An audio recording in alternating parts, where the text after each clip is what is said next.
This is Dr. X.H. Balthazar. I'm broadcasting once again to present my findings from the world of the uncanny. Today, I present you with the most disturbing case. I was recently approached by the local authorities from the township of Orangeburg, located north along the Hudson River. A series of disappearances have shaken the small town. All the missing persons have been girls aged 14 to 18. All of them attended the local high school.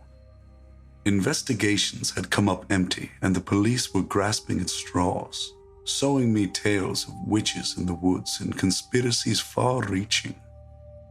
After some deliberation, I decided to head for Orangeburg, if only to ease their minds.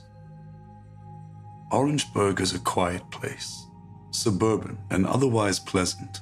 However, upon arriving, I felt a deep dread surround me.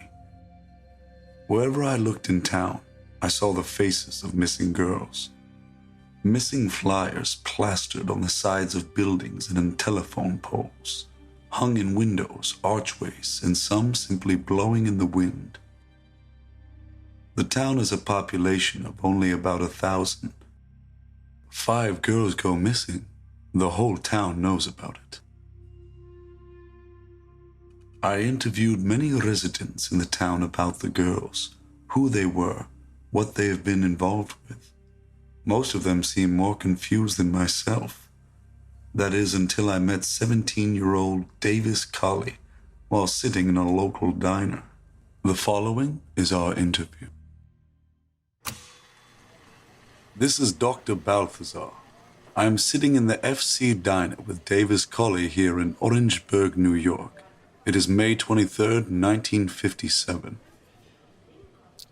This thing is recording us? Yes. Is that all right with you? Are you gonna sell it to a newspaper or something? No. This is for my own personal research, as well as to assist the local authorities should it help their search. Yeah, okay. Just don't want everybody thinking I'm crazy.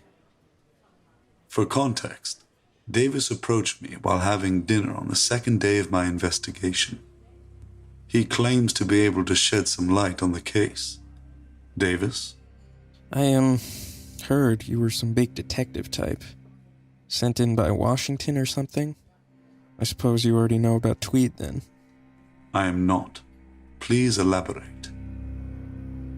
Tweed is what the locals here call the place, because it sits beside Tweed Road in the Clausland Mountains. During the Great War, the first one, the Army built a base up there to train recruits.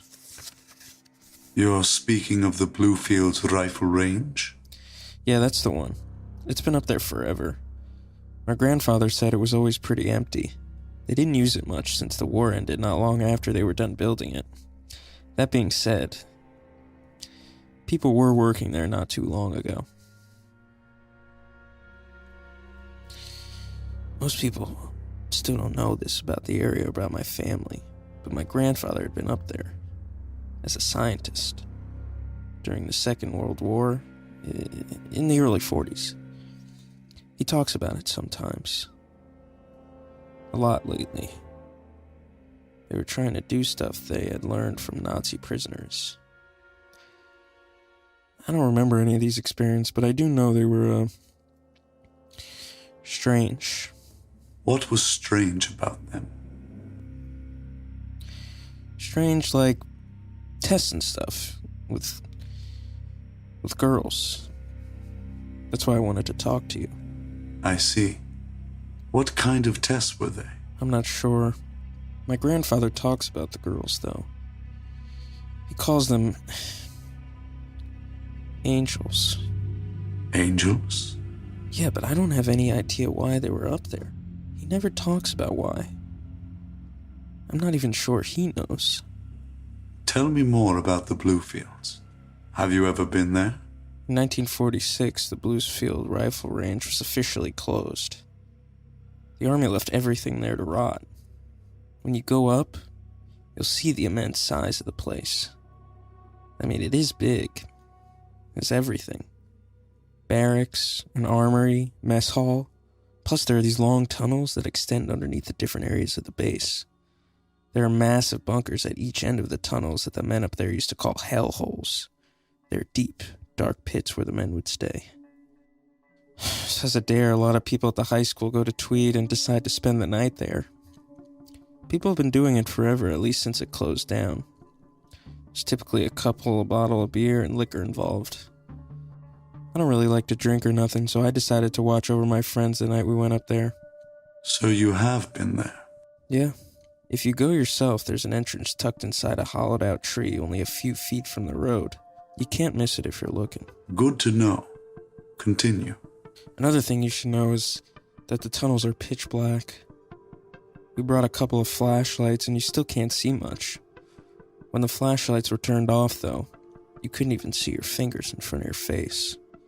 Much less all the bugs. Insects? Yep. The whole tunnel's crawling with them. Called cave crickets. As big as a baseball. They're pretty common around here, probably because there's so many of them in the tunnels. Watch out for them. They like to jump. Noted. Anyway, we get out of the tunnel and find ourselves going up some rickety stairs into one of the barracks. We needed to be careful. The stairs were high up, and there was no railing or wall to keep us centered. Sometimes I could even hear the wood creak under our feet. The barracks and all the other facilities looked exactly as I'd imagined them. They hadn't been touched by time yet. It was as if the place had just been forgotten about one day. It was fun running around the abandoned post screaming and making a ruckus, but that didn't last long. We found a new tunnel and decided to see where it led. As we were traveling through the tunnel, we noticed this area seemed to have been older than the rest. We weren't sure why, but everything was crumbling and falling apart. As we approached the end, we saw a light in the opening. We figured this was one of the ways out. So we pressed forward, ready to get the hell out of there. As we approached, we started hearing a voice. Couldn't make out what it was saying. The hairs on the back of my neck were beginning to stand up. I was regretting the decision I'd made, but I couldn't stop. We finally got close enough to see. There was a group of people standing around a pentagram chalked on the concrete floor. I knew this from Bible study. The sign of the devil. What did the people look like? How many were there? 6. There were 6 of them. One standing on each point of the... well, you know. And one in the middle. The 5 weren't moving or breathing even. It's like they were asleep, but too still to be asleep. The one in the middle was chanting and... Can we go? This is Dr. X.H. Balthazar. My interview with Davis Collie continues. We are now sitting in my car behind the FC diner. You were saying, Davis? Well, you asked what they're wearing and, well, they weren't wearing anything. They were all naked. I didn't mean to look. I mean, I'm a Christian. They were naked? Yes, but... Doctor, there is something else. The man, when he turned, you could see blood. All over his mouth, and the girls...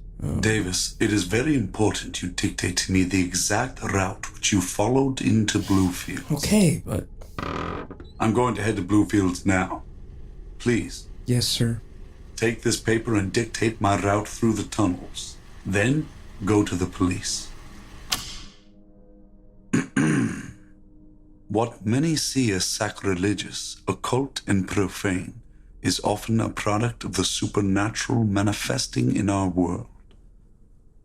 Ritualistic behavior is inherently the process of reaching out beyond one's understanding. What they find through these rituals, well, the outcome often varies.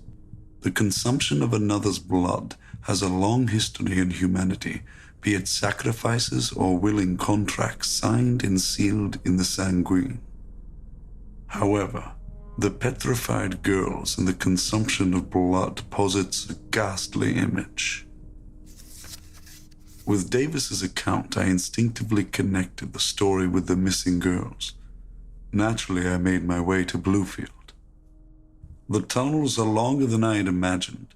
However, Davis painted a very accurate picture of the darkness. Even with my flashlight, I could barely see past my arm's length forward.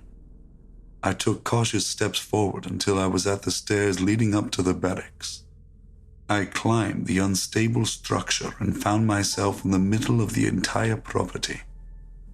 I was cautious that it may be unsafe to continue into the weak underground structure, but then I saw the tunnel leading forward. From here, I will play the recording of my findings.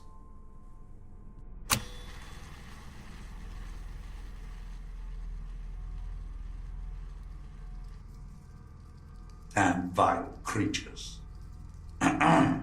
This is Dr. Balthazar. I have entered the tunnels David Collie described.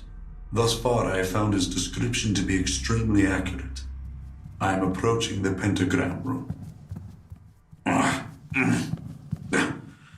I will note that the insects have amassed in number here. I have entered the large atrium. This room must have been some sort of theater or viewing room.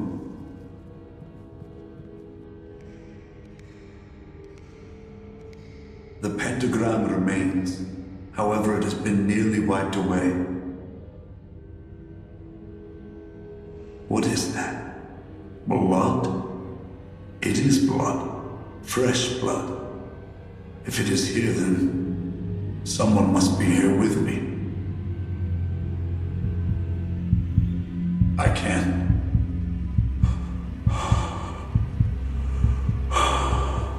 My God. I scanned my flashlight across the atrium, looking for the source of the blood. It wasn't until I felt a drop of something on my head that I had the good sense to look up. I knew their faces from the flyers. They were the missing 5, eviscerated and nearly bled dry, still bare but adorned with mountain flowers in their hair. As I gazed up, I counted them, I realized. There they were, completely suspended in the air, floating all around me. They were angels. That is all I have planned for this transmission. In the interest of being thorough, I will say that after my experience, I alerted the local authorities. They were unable to find any evidence of my claim as of this recording. All 5 girls are still considered missing. I am signing off for now. So as always, goodbye and good night.